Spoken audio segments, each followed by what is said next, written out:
Filhos de Deus, sejam bem-vindos!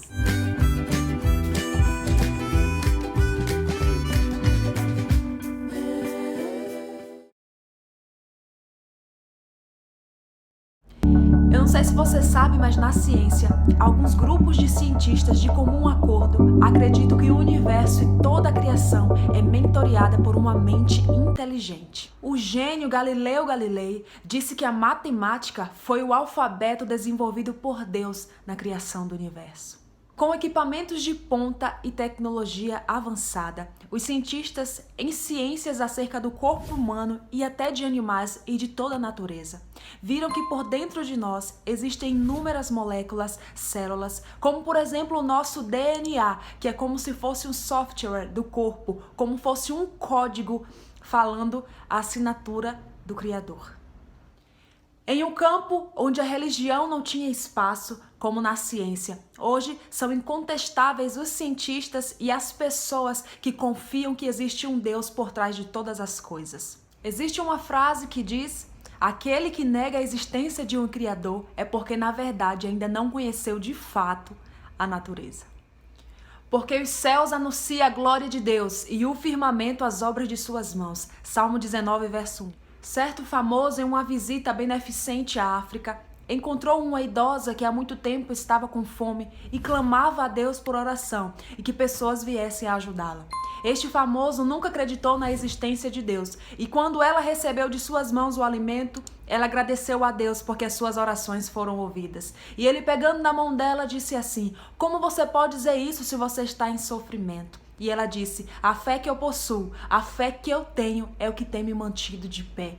Naquele momento, ele disse que pegando nas mãos dela, ele pôde sentir a força do poder de Deus, onde uma informação veio na mente dele: que Deus nunca abandonou e nem deixou os seres humanos na terra. Fomos nós que ao longo do tempo os abandonamos e vieram as consequências.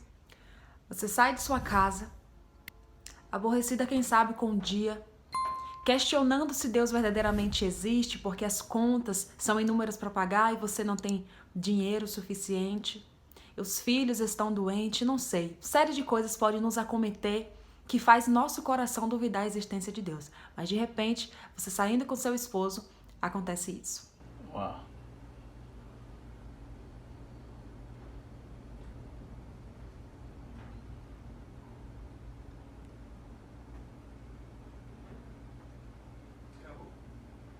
Levante os teus olhos e veja o sobrenatural.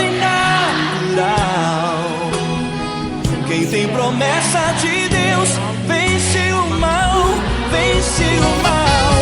Eu morrerei enquanto a promessa. Você há de convir comigo que nós cristãos, que estamos com os ouvidos atentos e os olhos sensíveis, podemos enxergar que a Bíblia é um livro perseguido, que a Bíblia é um livro que incomoda muitas pessoas, porque inúmeras autoridades, pessoas que exercem algum tipo de governo sobre a terra, tentam trazer a informação de que ela na verdade não é real.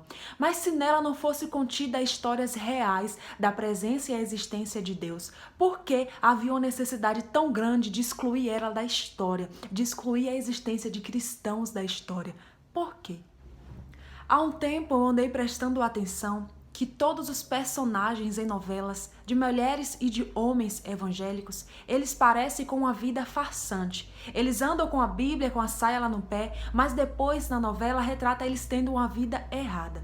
Parece que é só uma história fictícia, mas isso influencia a mente de pessoas que estão assistindo, para que eles possam entender que todo evangelho vive uma vida farsante. E o que dizer dos canais de comédia, que muitas vezes, ao invés de passar o roteiro do centro de sua comédia, colocam versículos, colocam a palavra de Deus como tema para a risada. E você sabe que a palavra de Deus e os seus versículos não são para se brincar, nem para fazer chocarrice. Mas quando assistimos nas comédias, damos risadas porque parece algo inocente. Mas ao longo do nosso dia, do nosso cotidiano, a gente começa a falar os versículos como também motivo de brincadeira, porque foi influenciado por aquilo que a gente viu sutilmente.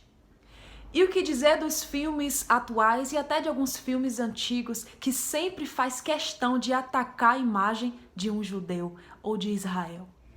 Esteja sempre atento àquilo que quer deturpar o que é santo, como por exemplo a fé no seu Deus, a fé na palavra de Deus. Nós cristãos, católicos, evangélicos, precisamos estar atentos a tudo que quer tirar o lugar de importância de Deus na terra, o lugar de importância de Jesus Cristo na terra, porque todos que negam a soberania de Jesus é anticristo ou a ação do anticristo já começando.